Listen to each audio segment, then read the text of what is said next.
this video, I want to talk to you about the goal of libertarianism. That's the restoration of personal property rights. That, believe it or not, is our goal. This is not our goal because I said so, or Joe Kexel said so, or we sat down at the Belleporte Institute and voted on it. This has come about as a result of many years of research. I had tried various different goals for the Libertarian Party because I felt we needed a goal to help us, get together and let's go forward with more unity. But they kind of fell by the wayside and they weren't very workable until we discovered this one. And this one has stuck around, and it fits in with the libertarian ideology and the way we think and the way we operate. And this is our goal, the restoration of personal property rights. Now, this means more than just, property rights means more than just your house and your business. It also includes things like your body, your mind, your soul, the fruits of your labor. Those are all your property also. And you have the right to those things and the right to use those things any way you see fit, so long as you don't infringe upon the similar rights of other people. So you have a right to take your body, and you have a right to put a gun in the hand of your body, and you're going to do with it whatever you darn well please. You can shoot a hole in your house or shoot a hole in your body if you want to, but you can't do it in somebody else's house, or you can't shoot a hole in their body, because that is an infringement on their property and on their rights to their property. Now that's all pretty clear to just about anyone. It gets a little muddy when you get into the area of consideration, happiness, sadness, fear, joy, that type of thing. Somebody says, well, you scare me when you walk around with a gun underneath your shirt. So I don't think you should be able to do that. And I don't want people walking around here with guns and I want them to have to keep their house up. I want them to have to make it look good, because I want to be happy with my house, and I can't be happy with my house if your house looks like hell. And I can't be, I'd be scared to walk around the streets. Everybody's got a gun. Well, those are not actual infringements on that person's rights. That's more about their consideration of happiness and sadness and the way the world should be, the way the world shouldn't be. So we're not going to get into that as a restriction. And that's going to take some common sense, and that's going to take some growing up of the society. That's why society as a whole is not ready for personal property rights. But the interesting thing about this goal is, of course, the goal itself is very, very high. No civilization has ever achieved this high a goal, this type of existence in their society. Yet at the same time, at the lowest level, if you go up and talk to the average person and say, we want you to have your personal property rights. We want you to be able to use your personal property the way you see fit. That sounds pretty good to almost everybody. The problem comes when they look at the other person, like I mentioned about I'm happy to be able, I go around and carry a gun, but I don't want anybody else going around carrying a gun, because that's too scary. Well, that's actually kind of a good definition of a libertarian. A libertarian is someone that not only enjoys the rights to the use of his own personal property, but he allows someone else to also use their personal property in the way they see fit. And that takes a little bit of courage, and it takes some confront. But that's what libertarians are. That's why we're kind of a cut above the rest of society. But at the same time, we have to accept the fact that most people are afraid of the way other people will use their property if they are not watched and regulated and so forth. So just recognize that. But as a goal for libertarians, the people that can have other people having their rights, this is our goal. And this works real well, and like I say, on a casual basis, it works very well even at the lowest level. People will accept it. They don't get turned off as immediately that you mention the rights of your personal property. So the next thing I want to cover is some what I would call false goals, or not quite our goals. They sound like our goals, but they aren't. And there's 3 or 4 of them I just want to go over real briefly with you, just to kind of show you how this is the goal. And one of the goals you've heard about, of course, is smaller government.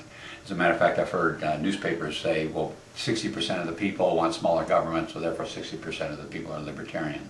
Well, that's not necessarily the case, and that's not necessarily our goal.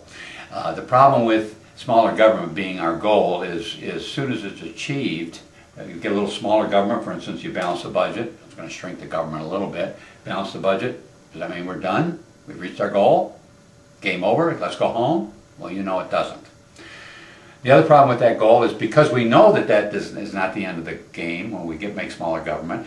So we make smaller government, we still want to make it smaller. Okay, because that's still our goal. And we smaller, smaller, smaller. Well, when do you ever reach the goal? Well, the only place is when you get down to zero government. Because from that point, you can't make it any smaller. There isn't any more government. And that can kind of give us the reputation of being anarchists, because that's what we want. We want zero government, and that's when we've reached our goal. And we are not anarchists. And for you anarchists out there, sorry, I hate to disappoint you, but libertarianism does not involve anarchy. There is a specific point that we reach where we've reached the size of the government that we want. And I'm not going to discuss it now, but it's achievable. So smaller government is kind of a false goal. I'd be careful using it. If somebody asks if you want smaller government, of course you do. But that's not the goal of libertarianism. That's all I'm saying. Another goal, which is kind of a fooler, and that's this concept of freedom. Now, you and I both agree we want freedom. But the problem with using that as a goal is that every other ideology wants the same thing. They all want freedom. Let me read you here of a story covering Barack Obama on a trip he made recently into the Middle East.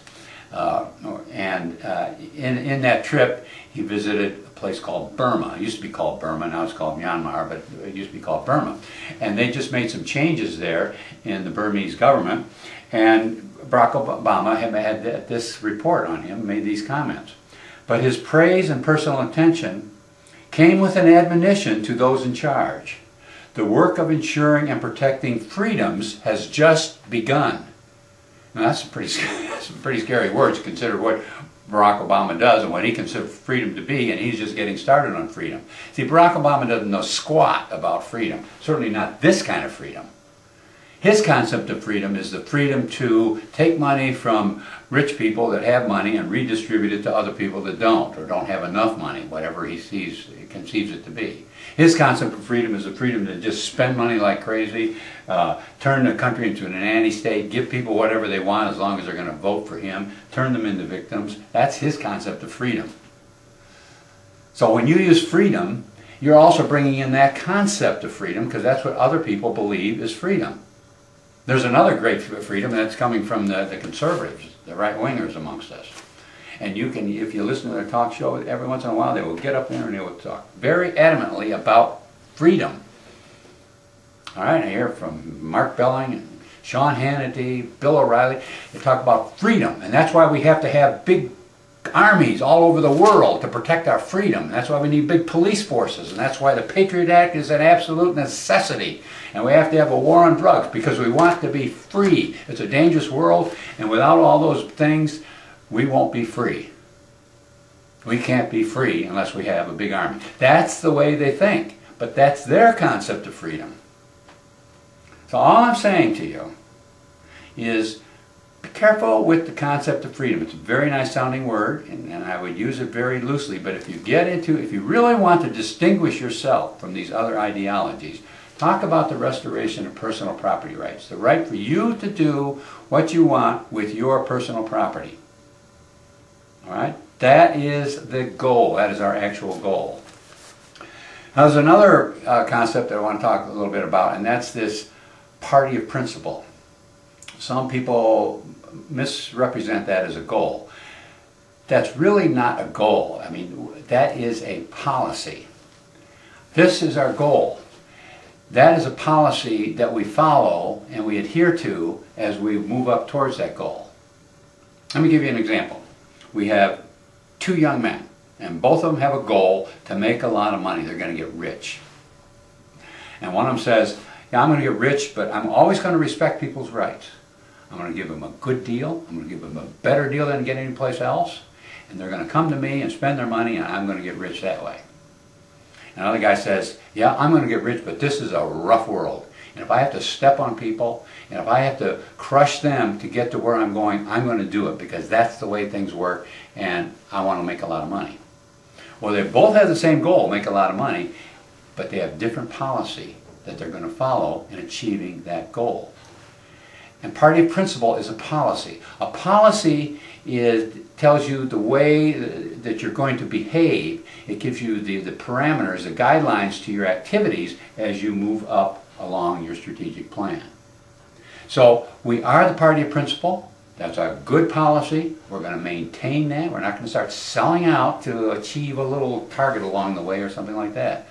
We are the party of principle, but it's not a goal. Another interesting one, and this one gets to be a little bit fun, and that is the policy. This is actually another policy, but we will never use force or fraud in the attainment of political goals. Now, I agree with the policy of we're not going to use fraud. I think that's a silly thing to have to do, particularly for libertarians. We don't have to lie to anybody. We can be very open as we move to achieving our goal. The only tricky part we have to be is what we emphasize. We don't want to be talking too much about this up here a whole lot because people are thinking down here. So we have to talk most down here, but we can mention this up here just to give them a little breather once in a while and say things can get better. But the point is so we don't need to be fraudulent. But when it comes to the use of force, I have a problem with that.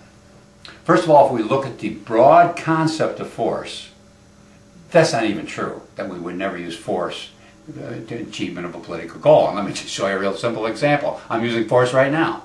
I use force as I force air out of my lungs through my larynx, and then I use the muscles of my mouth and my tongue to form words so that I can express to you in a way that you can understand what my thoughts are. That's the use of force. All right? Now, it's obviously that's not the intention of that particular statement, but the point is if you're going to make a statement like that, let's at least be accurate. We're not going to use force in the achievement of political goals. Well, we're not talking about the force, that kind of force. We're talking about like guns. Okay? All right? So let's talk about guns for a minute. If we're not going to use guns and that kind of force in the attainment of political goals, then what are we worried about? Gun control. Somebody wants to take all our guns away from us. Huh? Let's just take that use of force away from us. Oh, no, we have a right. Well, wait, we have a right to that, but why worry about it? We're not going to use force anyway. Maybe we should just throw them all away because we're not going to use force. Well, the answer to that, the simple answer that most people will come up with, well, we mean we still defend ourselves. We're going to use force to defend ourselves if we're attacked. But we're not going to aggressively use this force. So we want to own guns to protect ourselves. Well, that's an interesting concept, but it has some serious weaknesses. So let's just talk about just for defense. Well, the main reason the Second Amendment came about was because the founders were concerned about protection from tyranny. And if we're only going to use it in the use of defense, are we going to wait until the army comes to our door? We're going to shoot back then? Because if we're going to wait that long, we've had trouble. We're in trouble. You're going to get wiped out because they're going to come at you with tanks and all kinds of things, and they're going to blow up your house, and you've had it. So and I'm not saying this is what's going to happen. I'm just saying we have to leave open the possibility that we are going to attack. We are going to go on the aggressive use and aggressively use force. As a matter of fact, we definitely want to leave that open, and I'll tell you why. Because it scares the other guy that we might come and attack them. That keeps them at bay more than anything else, more than saying we won't do a thing until you come knocking on our door to attack us.